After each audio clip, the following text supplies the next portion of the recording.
Hello students, welcome to MOS classes. इस वीडियो में हम 8th क्लास मैथ एनसीईआरटी की जो नई बुक है उसके चैप्टर नंबर 4 की एक्सरसाइज 4.2 के सभी क्वेश्चंस को सॉल्व करेंगे। फर्स्ट क्वेश्चन में हमसे कहा गया है list the outcomes you can see in these experiments. इस क्वेश्चन में हमें दो एक्सपेरिमेंट्स दिए गए हैं, दो पार्ट्स दिए गए हैं और हमें यह बताना है कि इन दोनों एक्सपेरिमेंट्स में, इन दोनों पार्ट्स में टोटल नंबर ऑफ आउटकम्स कितने हैं, यानी कि इन एक्सपेरिमेंट्स में कितने आउटकम्स हो सकते हैं। अब टोटल आउटकम्स का क्या मतलब होता है। मान लीजिए कि आप एक कॉइन को टॉस करते हैं तो कॉइन में 2 साइड्स होती हैं, हेड एंड टेल। तो अगर आप एक कॉइन को टॉस करते हैं तो या तो हेड आएगा या टेल आएगा। तो कॉइन को टॉस करने के एक्सपेरिमेंट में टोटल नंबर ऑफ आउटकम्स 2 होते हैं। और अगर आप एक डाई को थ्रो करते हैं तो डाई पे 6 नंबर्स होते हैं, 1, 2, 3, 4, 5 एंड 6। तो अगर आप एक डाई को थ्रो करते हैं तो इसमें या तो 1 आ सकता है या 2 आ सकता है या 3 आ सकता है या 4 आ सकता है या 5 आ सकता है या 6 आ सकता है। तो डाई को थ्रो करने के एक्सपेरिमेंट में टोटल नंबर ऑफ आउटकम्स कितने होंगे, 6। ऐसे ही हमें इस क्वेश्चन में जो दो एक्सपेरिमेंट्स दिए गए हैं उन दोनों एक्सपेरिमेंट्स के आउटकम्स यानी कि टोटल नंबर ऑफ आउटकम्स पता करने हैं। ए पार्ट में हमें दिया गया है स्पिनिंग अ व्हील और यहाँ पर आप इस डायग्राम में देख सकते हैं कि इस व्हील में अलग अलग पार्ट्स हैं। ए 2 बार है, यहाँ पर ये बी है, यहाँ पर सी है और यहाँ पर डी है। और यहाँ पर ये एरो भी आप देख सकते हैं। अगर हम इस व्हील को घुमाते हैं तो ए आ सकता है, बी आ सकता है, सी आ सकता है, डी आ सकता है। तो हमें यह बताना है कि इस व्हील को अगर हम स्पिन करते हैं तो कितने आउटकम्स हो सकते हैं। अब देखिए स्टूडेंट्स, अगर आप इस व्हील को घुमाते हैं तो इस एरो पे ये ए भी आ सकता है, ये बी भी आ सकता है, ये सी भी आ सकता है, ये डी भी आ सकता है और ये वाला ए भी आ सकता है। लेकिन अगर ए यहाँ पर 2 बार है तो हम इसको एक ही काउंट करेंगे। तो इसके आंसर में हम लिखेंगे list of outcomes of spinning the given wheel are A, B, C and D. इसका यह मतलब है कि अगर हम इस व्हील को स्पिन करते हैं तो यहाँ पर टोटल 4 आउटकम्स हो सकते हैं। या तो ए आएगा या बी आएगा या सी आएगा या डी आएगा। ए यहाँ पर 2 बार है, अगर इस एरो पर ये आता है तब भी उसका आंसर तो ए ही है और अगर ये वाला ए आता है तब भी आंसर तो ए ही है। तो ए हम एक ही बार रखेंगे।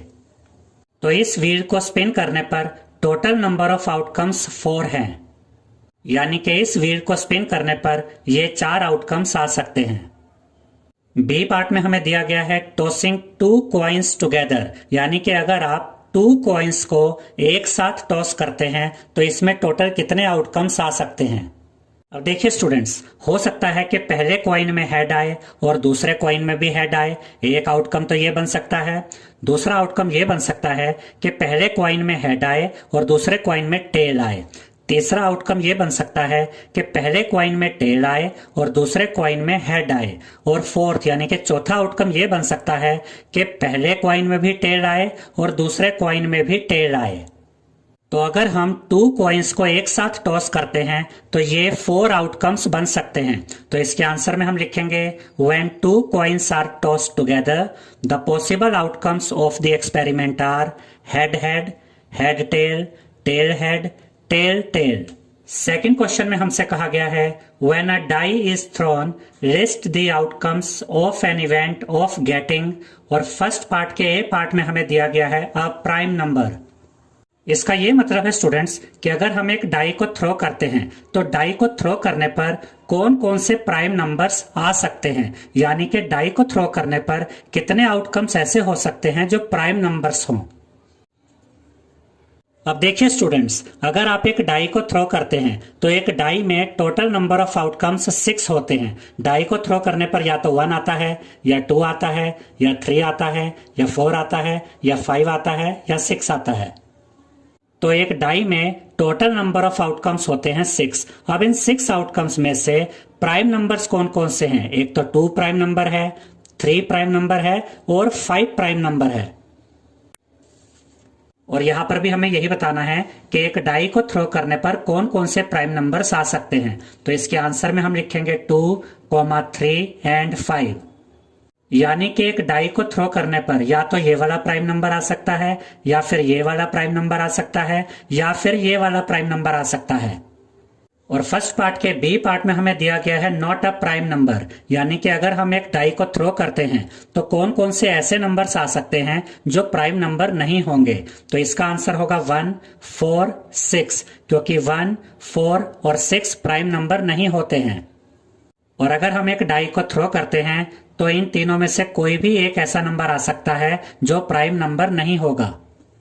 सेकंड पार्ट के ए पार्ट में हमें दिया गया है अ नंबर ग्रेटर देन 5, यानी कि अगर हम एक डाई को थ्रो करते हैं तो 5 से बड़े कितने नंबर होते हैं जो उसमें आ सकते हैं। तो एक डाई में 5 से बड़ा तो एक ही नंबर होता है 6, तो यहां पर हम लिखेंगे 6।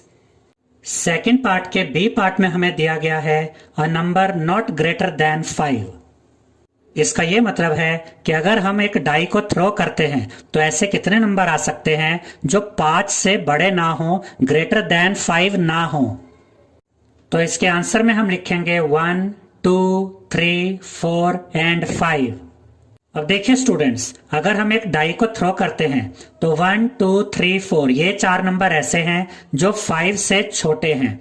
और 5 यहां पर हमने इसलिए लिखा क्योंकि 5 भी 5 से बड़ा तो नहीं है, 5 के इक्वल है। और हमें यहां पर ऐसे नंबर बताने थे जो 5 से बड़े नहीं होने चाहिए, यानी कि या तो 5 से छोटे होने चाहिए या फिर 5 के इक्वल होने चाहिए। तो यहां पर हमने लिखा 1, 2, 3, 4 एंड 5। थर्ड क्वेश्चन में हमसे कहा गया है फाइंड द, और ए पार्ट में हमें दिया गया है probability of the pointer stopping on D in question 1A। इसका ये मतलब है स्टूडेंट्स कि क्वेश्चन नंबर 1 का जो ए पार्ट है जिसमें हमें ये व्हील दिया गया है और इस व्हील में यहाँ पर ये एरो है और हमें ये बताना है कि अगर हम इस व्हील को स्पिन करते हैं, घुमाते हैं, तो क्या प्रोबेबिलिटी है कि इस एरो के आगे डी आएगा। इस एक्सरसाइज के इंट्रोडक्शन वीडियो में हमने आपको यह बताया था स्टूडेंट्स कि प्रोबेबिलिटी का मतलब होता है चांस, संभावना, यानी कि इस एरो के आगे डी आने की क्या प्रोबेबिलिटी है, क्या संभावना है। और इस एक्सरसाइज की इंट्रोडक्शन वीडियो में हमने आपको यह भी बताया था स्टूडेंट्स कि किसी काम के होने की प्रोबेबिलिटी फाइंड करने के लिए आपको दो चीजों का पता होना चाहिए, एक तो टोटल नंबर ऑफ आउटकम्स और दूसरा नंबर ऑफ फेवरेबल आउटकम्स। अब यहां पर टोटल नंबर ऑफ आउटकम्स कितने हैं देखिए 1, 2, 3, 4, 5। तो यहां पर हम लिखेंगे total number of outcomes is equal to 5, क्योंकि जब हम इस व्हील को स्पिन करेंगे तो इस एरो पर ये वाला ए भी आ सकता है, ये बी भी आ सकता है, ये सी भी आ सकता है, ये डी भी आ सकता है और ये वाला ए भी आ सकता है। तो टोटल नंबर ऑफ आउटकम्स हुए 5।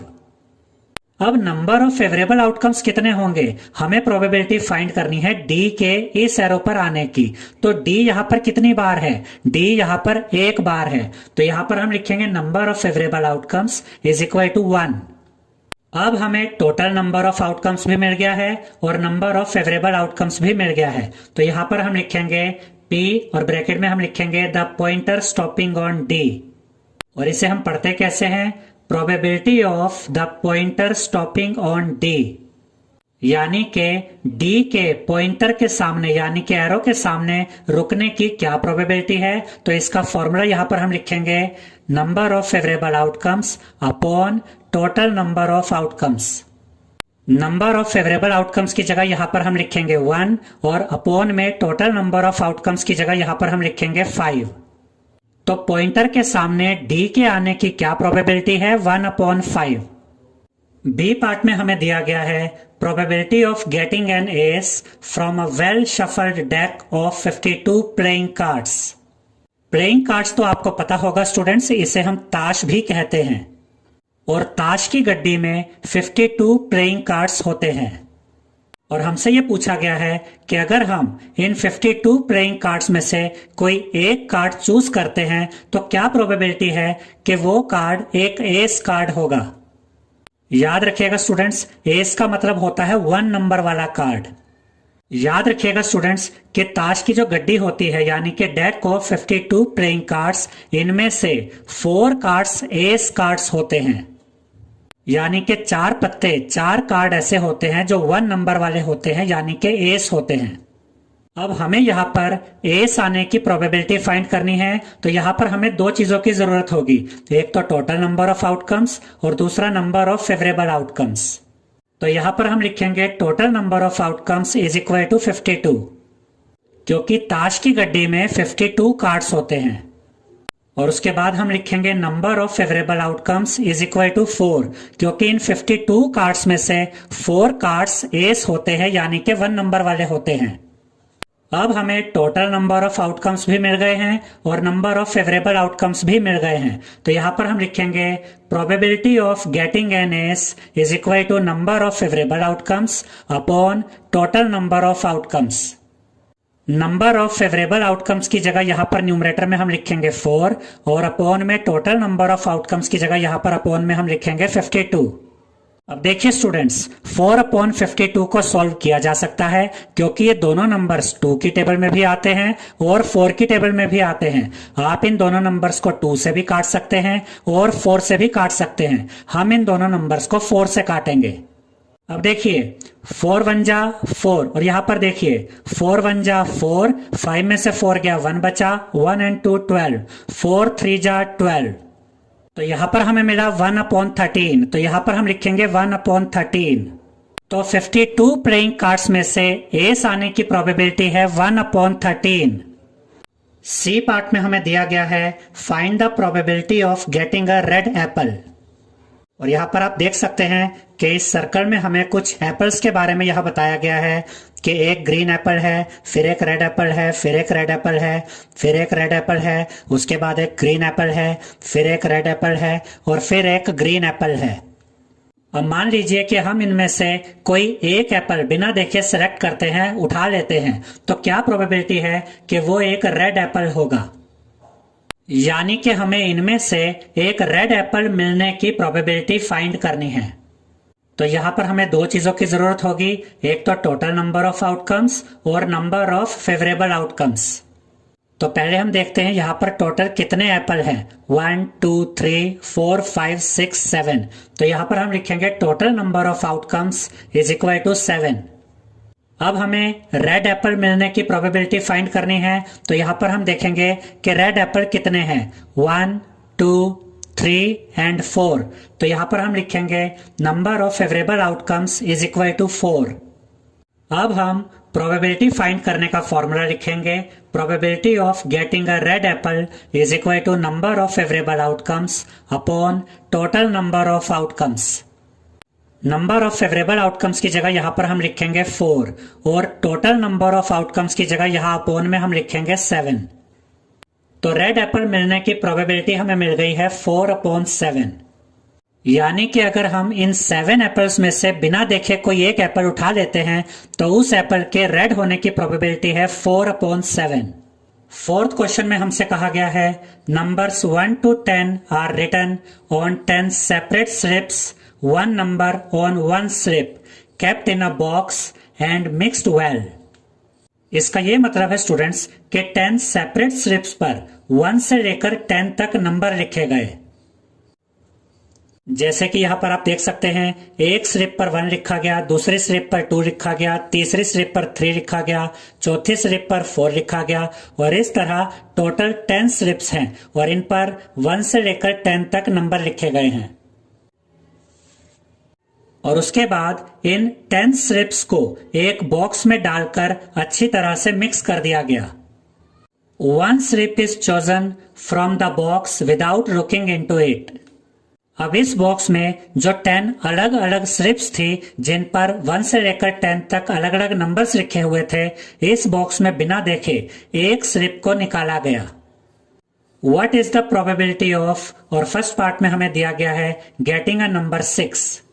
यानी कि हमें यह बताना है कि इन 10 स्लिप्स में से जो एक स्लिप निकाली गई है, क्या प्रोबेबिलिटी है कि उस स्लिप पर नंबर 6 लिखा हो। यानी कि क्या प्रोबेबिलिटी है कि वो स्लिप नंबर 6 वाली स्लिप हो। तो यहां पर हमें 2 चीजों की जरूरत होगी, एक तो टोटल नंबर ऑफ आउटकम्स और दूसरा नंबर ऑफ फेवरेबल आउटकम्स।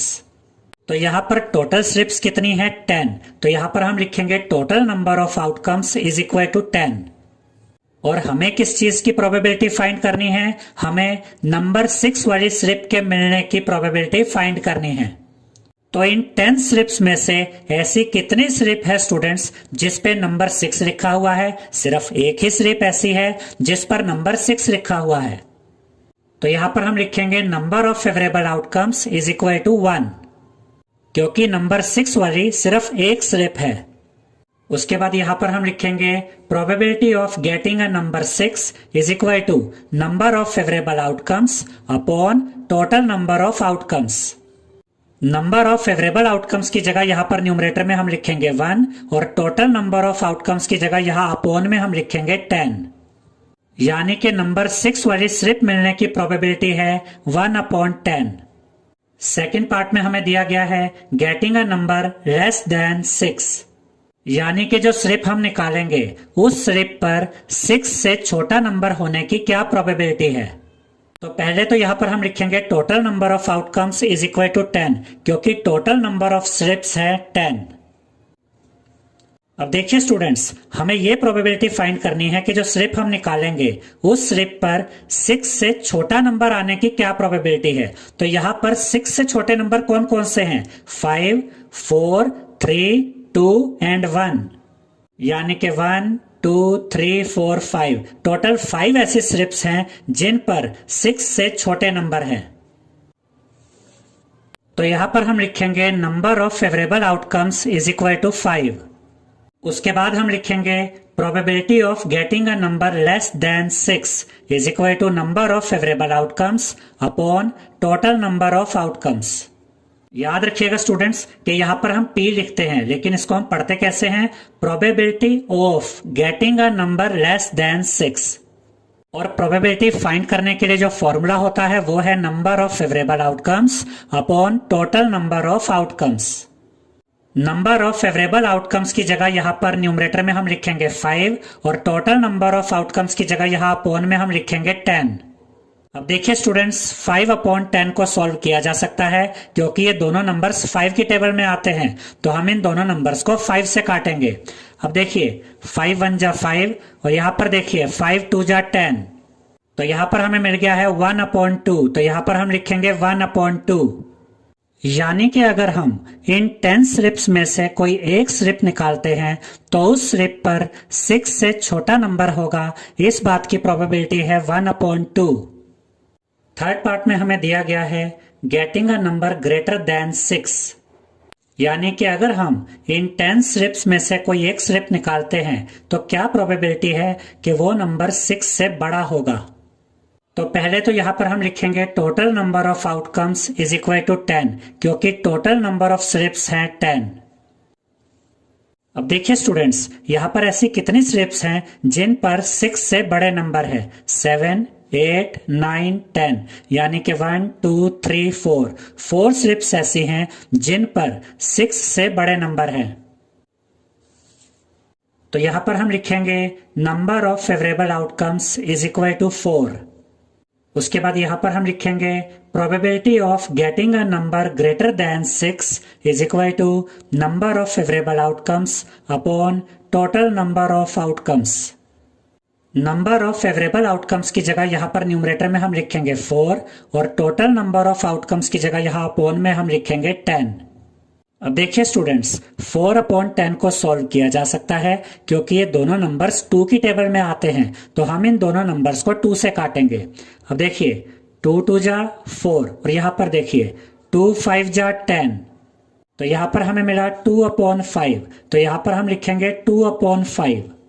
तो अगर हम इन 10 स्लिप्स में से कोई एक स्लिप निकालते हैं तो 6 से बड़ा नंबर आने की प्रोबेबिलिटी है 2/5। फोर्थ पार्ट में हमें दिया गया है गेटिंग अ 1 डिजिट नंबर, यानी कि अगर हम इन 10 स्लिप्स में से कोई एक स्लिप निकालते हैं तो 1 डिजिट नंबर आने की क्या प्रोबेबिलिटी होगी। तो सबसे पहले यहां पर हम लिखेंगे total number of outcomes is equal to 10। अब देखिए स्टूडेंट्स, इन 10 नंबर्स में से कितने नंबर्स ऐसे हैं जो 1 डिजिट हैं? 1 2 3 4 5 6 7 8 9, ये 9 नंबर्स ऐसे हैं जो 1 डिजिट नंबर है, जबकि जो 10 है ये 2 डिजिट नंबर है। और हमें ये बताना है कि 1 डिजिट नंबर आने की क्या प्रोबेबिलिटी है। तो यहां पर हम लिखेंगे number of favourable outcomes is equal to 9। और उसके बाद हम लिखेंगे probability of getting a one digit number is equal to number of favourable outcomes upon total number of outcomes. Number of favourable outcomes की जगह यहाँ न्यूमरेटर में हम लिखेंगे 9 और टोटल नंबर ऑफ आउटकम्स की जगह यहाँ अपॉन में हम लिखेंगे 10। यानी कि अगर हम इन 10 स्लिप्स में से कोई एक स्लिप निकालते हैं तो वन डिजिट नंबर आने की प्रोबेबिलिटी है 9/10। फिफ्थ क्वेश्चन में हमसे कहा गया है if you have a spinning wheel with 3 green sectors, 1 blue sector and 1 red sector, what is the probability of getting a green sector. और उसके बाद हमसे कहा गया है what is the probability of getting a non blue sector. इस question का ये मतलब है स्टूडेंट्स कि एक स्पिनिंग व्हील है इस तरह से और इसमें टोटल 5 सेक्टर्स हैं, 1 2 3 4 5।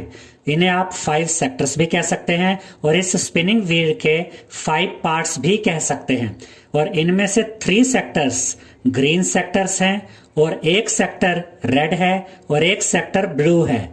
और इस क्वेश्चन में 2 पार्ट्स दिए गए हैं, हमें 2 क्वेश्चंस के आंसर देने हैं। एक तो ये कि अगर हम इस स्पिनिंग व्हील को स्पिन करते हैं, घुमाते हैं, तो इस पॉइंटर के सामने यानी कि इस एरो के सामने ग्रीन सेक्टर आने की क्या प्रोबेबिलिटी है।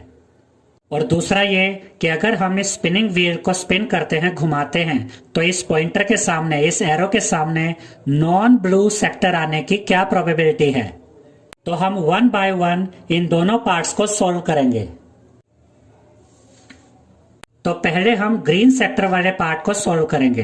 तो यहां पर हम लिखेंगे total number of outcomes is equal to 5, क्योंकि इस स्पिनिंग व्हील में टोटल 5 सेक्टर्स हैं, जिनमें से 3 ग्रीन सेक्टर्स हैं, 1 ब्लू सेक्टर है और 1 रेड सेक्टर है। तो टोटल 5 सेक्टर्स हैं।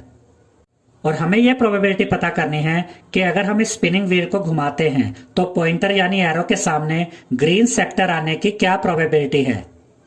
और इस स्पिनिंग व्हील में 3 ग्रीन सेक्टर्स हैं, तो यहां पर हम लिखेंगे number of favourable outcomes is equal to 3। और उसके बाद हम लिखेंगे probability of getting a green sector is equal to number of favourable outcomes upon total number of outcomes.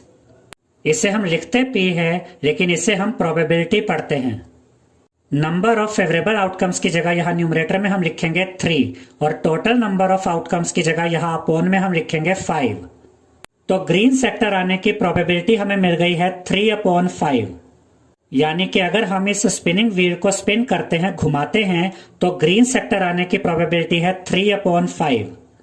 अब हम नॉन ब्लू सेक्टर वाले पार्ट को सॉल्व करेंगे। तो अब हमें यह बताना है कि अगर हम इस स्पिनिंग व्हील को घुमाते हैं तो नॉन ब्लू सेक्टर आने की क्या प्रोबेबिलिटी है। तो यहां पर हम लिखेंगे total number of outcomes is equal to 5, क्योंकि इस स्पिनिंग व्हील में 5 सेक्टर्स हैं। अब देखिए स्टूडेंट्स, हमें यह बताना है कि अगर हम इस स्पिनिंग व्हील को घुमाते हैं तो इस एरो के सामने, इस पॉइंटर के सामने नॉन ब्लू सेक्टर आने की क्या प्रोबेबिलिटी है। अब नॉन ब्लू सेक्टर्स यहां पर कौन से हैं। ये ग्रीन सेक्टर है, ये भी ग्रीन सेक्टर है, ये भी ग्रीन सेक्टर है और ये रेड सेक्टर है। तो ये जो 1 2 3 4, ये जो 4 सेक्टर्स हैं, ये नॉन ब्लू सेक्टर्स हैं। तो नंबर ऑफ फेवरेबल आउटकम्स कितने हुए, 4। तो यहां पर हम लिखेंगे number of favourable outcomes is equal to 4। उसके बाद हम लिखेंगे probability of getting a non blue sector is equal to number of favourable outcomes upon total number of outcomes. Number of favourable outcomes की जगह यहां न्यूमरेटर में हम लिखेंगे 4 और टोटल नंबर ऑफ आउटकम्स की जगह यहां अपॉन में हम लिखेंगे 5। तो नॉन ब्लू सेक्टर आने की प्रोबेबिलिटी हमें मिल गई है 4/5। यानी कि अगर हम इस स्पिनिंग व्हील को घुमाते हैं तो पॉइंटर के सामने यानी कि एरो के सामने नॉन ब्लू सेक्टर आने की प्रोबेबिलिटी है 4/5। सिक्स्थ क्वेश्चन में हमसे कहा गया है find the probability of the events in question 2। इसका यह मतलब है स्टूडेंट्स कि क्वेश्चन नंबर 2 में हमें जो सिनेरियो दिए गए थे, हमें उनकी प्रोबेबिलिटी फाइंड करनी है। क्वेश्चन नंबर 2 में हमसे कहा गया था when a die is thrown, और फर्स्ट पार्ट के ए पार्ट में हमें दिया गया था अ प्राइम नंबर। यानी कि हमें यह बताना है कि अगर एक डाई को थ्रो किया जाता है तो एक प्राइम नंबर आने की क्या प्रोबेबिलिटी होती है। देखिए स्टूडेंट्स, अगर आप एक डाई को थ्रो करते हैं तो 1 भी आ सकता है, 2 भी आ सकता है, 3 भी आ सकता है, 4 भी आ सकता है, 5 भी आ सकता है और 6 भी आ सकता है। तो एक डाई को जब हम थ्रो करते हैं तो टोटल नंबर ऑफ आउटकम्स होते हैं 6। और किसी काम के होने की प्रोबेबिलिटी फाइंड करने के लिए हमें दो चीजों की जरूरत होती है। एक तो टोटल नंबर ऑफ आउटकम्स जो कि यहां पर हमें मिल गया है 6, और एक हमें चाहिए नंबर ऑफ फेवरेबल आउटकम्स। अब हमें यहाँ पर प्राइम नंबर्स की प्रोबेबिलिटी फाइंड करनी है। तो यहाँ पर प्राइम नंबर कौन कौन से हैं? 2 भी प्राइम नंबर है, 3 भी प्राइम नंबर है और 5 भी प्राइम नंबर है। तो नंबर ऑफ फेवरेबल आउटकम कितने होंगे? 3।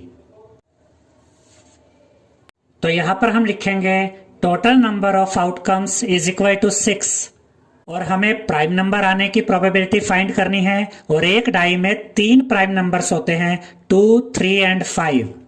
तो यहां पर हम लिखेंगे number of favourable outcomes is equal to 3।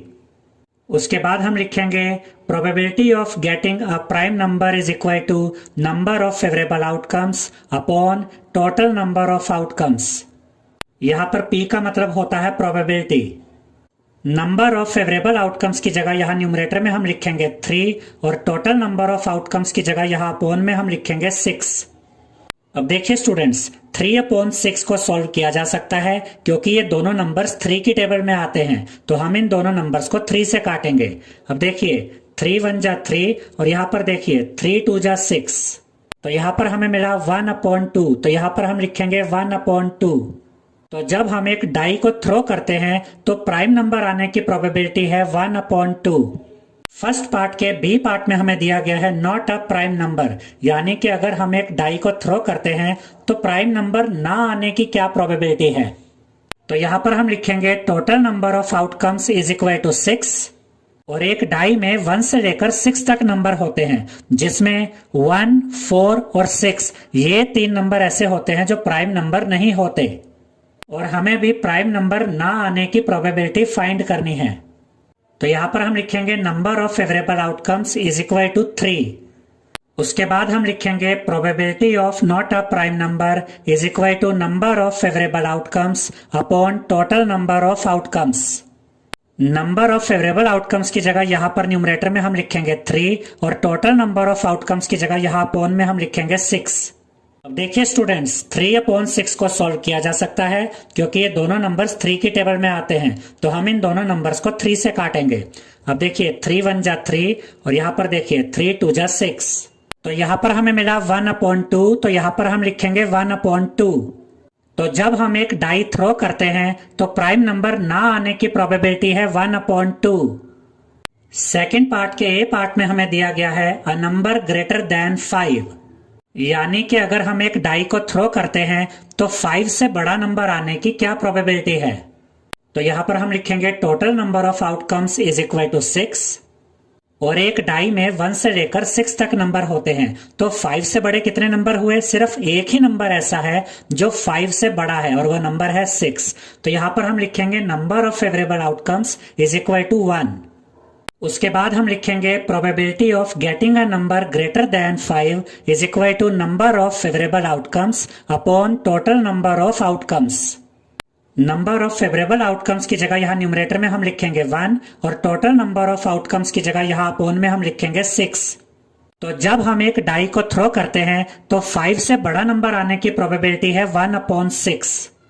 और सेकंड पार्ट के बी पार्ट में हमें दिया गया है अ नंबर नॉट ग्रेटर देन 5, यानी कि अगर हम एक डाई को थ्रो करते हैं तो 5 से बड़ा नंबर ना आने की प्रोबेबिलिटी क्या है। तो यहां पर हम लिखेंगे total number of outcomes is equal to 6। अब हमें यह पता करना है कि 5 से बड़ा नंबर ना आने की प्रोबेबिलिटी क्या है।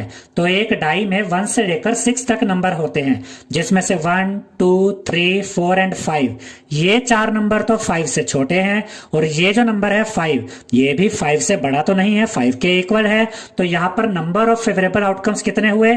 1 2 3 4 5। तो यहां पर हम लिखेंगे 5। याद रखिएगा स्टूडेंट्स कि ये पांचों नंबर 5 से बड़े नहीं हैं। उसके बाद हम लिखेंगे probability of getting a number not greater than 5 is equal to number of favourable outcomes upon total number of outcomes. Number of favourable outcomes की जगह यहाँ न्यूमरेटर में हम लिखेंगे 5 और टोटल नंबर ऑफ आउटकम्स की जगह यहाँ अपोन में हम लिखेंगे 6। तो जब हम एक डाई को थ्रो करते हैं तो 5 से बड़ा नंबर ना आने की प्रोबेबिलिटी है 5/6। आई होप स्टूडेंट्स आपको हमारा ये वीडियो पसंद आया होगा। अगर आपको हमारा ये वीडियो पसंद आया है तो इसे लाइक, शेयर और सब्सक्राइब कीजिए। Thank you.